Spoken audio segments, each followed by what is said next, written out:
첨부된 그림에서 보는 바와 같이 글로벌 활동 지표와 자동차 판매 지수, 신규 주문에 관한 복합 PMI 즉 구매 관리자 지수, 소비자 신뢰 지수 등 대부분의 고빈도 지표가 둔화하고 있다고 했습니다.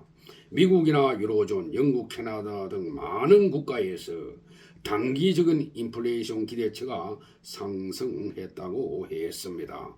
또 유럽은 올 겨울과 내년 겨울에 에너지 부족을 겪을 위험이 있다라고 했습니다. 글로벌 공급망 압력은 완화되었지만은 새로운 수출 주문은 감소하고 있다라고 했습니다. 그리고 OECD는 향후 리스크 요인으로 에너지와 식량 공급 차질, 금리 인상에 달한 통화 긴축으로 신흥국 부채 위험, 그리고 에너지 수입국의 경기 위축, 중국 회복 지연 등을 꼽았습니다. 그리고 OECD는 한국 경제 성장률 전망치도 발표했는데 내년과 2024년에는 2% 수준에 근접할 것으로 보았습니다. 즉 경제 성장률은 올해 2.7%, 내년 1.8%, 2024년 1.9% 등으로 전망을 했습니다. 민간 소비는 그간 견조한 회복을 보였으나 고물가에 따른 가처분 소득 증가세 둔화 등이 향후 민간 소비를 제약할 가능성이 있다고 보았습니다. 수출은 단기적으로 반도체 경기 하강, 글로벌 수요 위축에 따른 영향을 받을 전망이고 물가는 서비스와 공공요금을 중심으로 당분간 높은 수준을 보이다가 향후 점진적으로 하락할 것으로 전망을 했습니다. 우리 경제는 내년에 고금리와 고물가 기조 속에서 금융시장과 실물경제가 동시에 침체에 빠지는 복합 위기의 가능성이 있다고 보았습니다. 그리고 세계 각국의 물가 급등으로 대다수 국가에서 실질 임금이 하락하고 실질 구매력이 축소되고 있어 현 시점에서 인플레이션 대응이 정책의 최우선 순위가 되어야 한다고 강조했습니다. 그러나 올해를 기점으로 내년부터는 물가 상승 기조가 다소 완화될 것으로 전망을 했습니다. G20 국가의 물가 상승률은 올해 8.1%, 내년 6.0%, 2024년 5.4%로 전망을 했고 미국의 물가 상승률은 올해 6.2%, 내년 3.5%, 2024년 2.6% 등으로 전망을 했으며 한국의 물가 상승률은 올해 5.2%, 내년 3.9%, 2024년 2.3% 등으로 전망을 했습니다.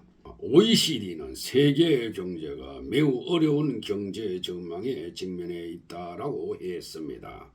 OECD의 중심 시나리오는 글로벌 경기 침체가 아니라 2023년 세계 경제의 상당한 성장 둔화와 많은 국가에서 감소하지만은 여전히 높은 인플레이션이라고 했습니다.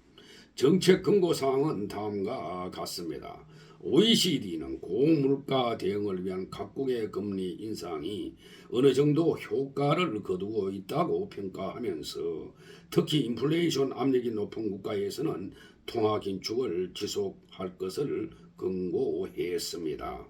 재정 정책은 인플레이션 압력과 국가 재정 부담을 가중시키지 않는 방향으로 통화 정책과 긴밀히 연계되어야 하며 에너지와 식량 충격에 대응한 가계와 기업 대상 재정 지원은 선별적, 일시적이어야 한다고 권고했습니다.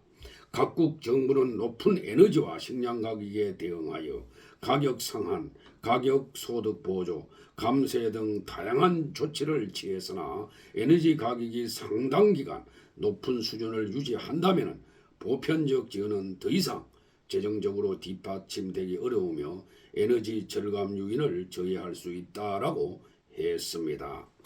에너지 위기 대응을 위해서는 에너지 안정성 확보를 위한 투자 및 공급 다변화가 필수적이며 청정 에너지 및 에너지 효율 제고를 위한 투자에 속도를 낼 필요가 있다라고 권고했고, 구체적으로 정부와 기업의 에너지완 다변화, 재생에너지 투자 확대 촉진, 에너지 그리드 강화, 에너지 효율과 녹색 기술 투자 등을 제시했습니다.